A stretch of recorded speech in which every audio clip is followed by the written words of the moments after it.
So here I am again, another day, another manga review, this time for the first volume of a new series that I really love, but that I recognize is very difficult to read, and so I decided to bring up its themes and do a review over the first volume so that you guys can see if you would like to invest in the series or not.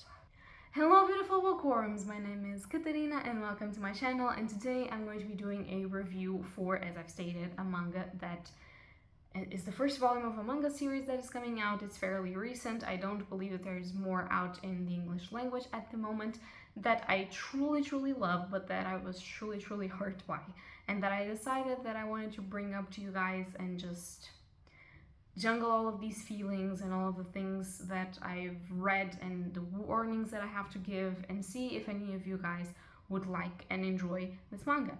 So the manga that I'm talking about is Boy's Abyss by Ryo Mininami, and this is the story of our main character, Reiji. He is a high school student, he's finishing high school, and he's proposed to go, and he has the grace to go to any of the major universities that he wants to go. He lives in a small town, but instead of wanting to get out of a small town, Reiji knows for a fact that he can't. He is part of a family that has very difficult family dynamics. His mother is a nurse and works shift over shift to have the money to, pay stuff to her two children and to her grandmother, who is senile and has dementia.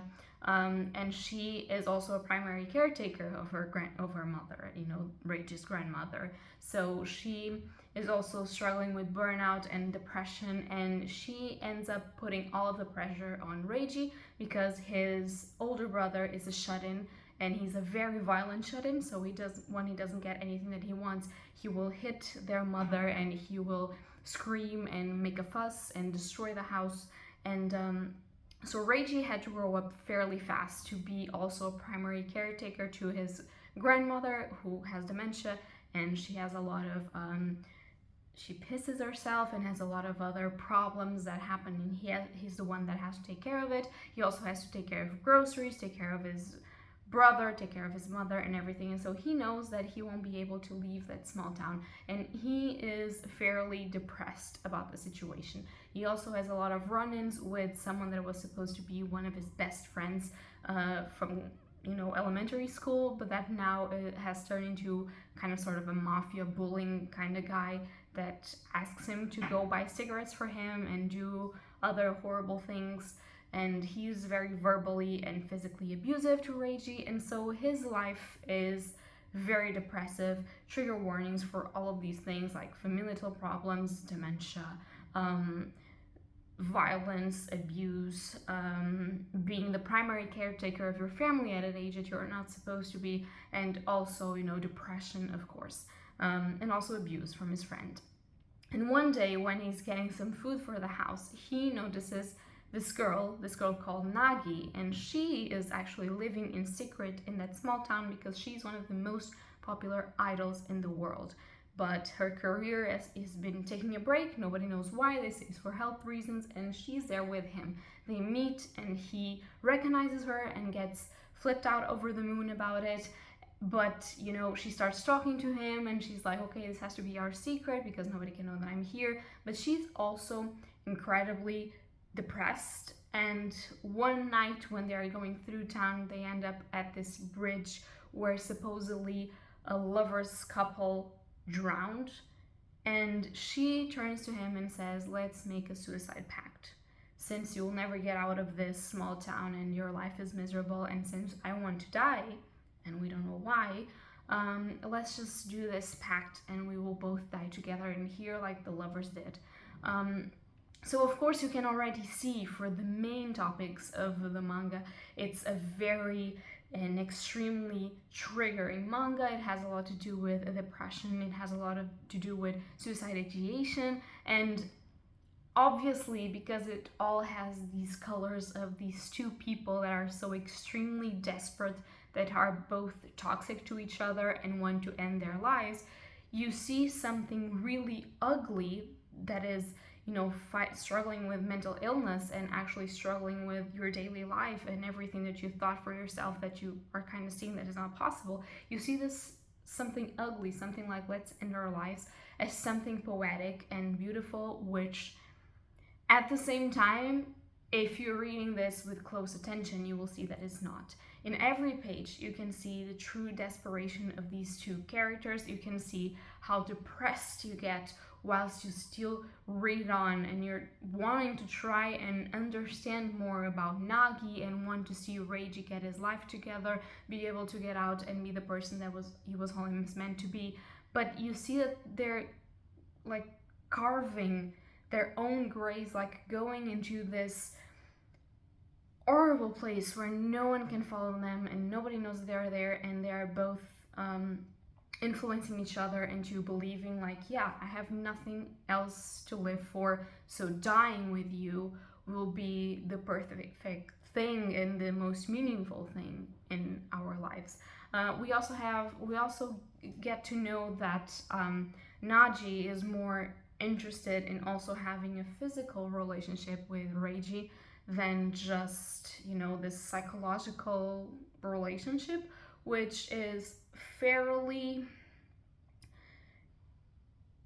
it kind of gets to a point of statutory rape since she's 20 years old and he's like 16, 17. So is not actually able to be at the age of consent. However, everything that they do is kind of consented in a way that Nagi, and you can see this perfectly, is gaslighting this little boy because she has an out of control life and she wants to end it all. And so she's like, I have someone here that I can do it with, and so I'm taking advantage of this person. So everything, the relationship of these two characters, and I want to state this perfectly. Boys Abyss is not a love story. It's not a love manga. It's not a romance. It's not anything. In a way, it's more related to Wuthering Heights, for instance, which is a story of toxic relationships and two people that are too toxic to be together. This is similar, however, more painted in, blue. All of the color of the cover is blue. All of the colors, because that's a seaside small town.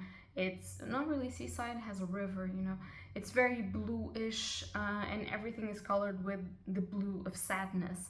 And so if you feel like you can handle these thematics and not be triggered by them, this is a beautifully done first volume, and I do believe that the entirety of the series will be great. We have a lot of mysteries. For instance, we know that Nagi is married and that Nagi's husband knows Reiji's mother, and he's supposedly not a good person. He's an author and he based one of his books in the town that they are in. We don't know why and what's going on with him, what's going on with Naji to want to end her life, what's happening, why she doesn't have a career anymore, and actually if Reiji is going to be able to break out of this depression or not. So we don't know. This could end fairly bad, and I think that it's probably where it's going. However, I still have that little tiny hope that the characters can develop and learn, and through their suffering find some light at the end of the tunnel, or so I hope.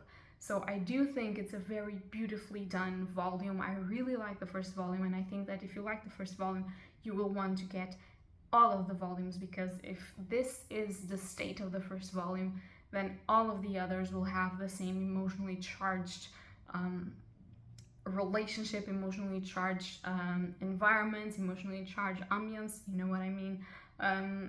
But I think that if any of these things slightly triggers you, then you shouldn't get into Boys Abyss. It is a heavy manga. It does has explicit content, but above all else, I think it's rated for mature readers because of its thematics and what it approaches. And we have to be careful with these because Boys Abyss does not play with this situation. There's also kind of an author's dedication at the beginning of the manga that kind of feels like he's writing this from his own perspective in life.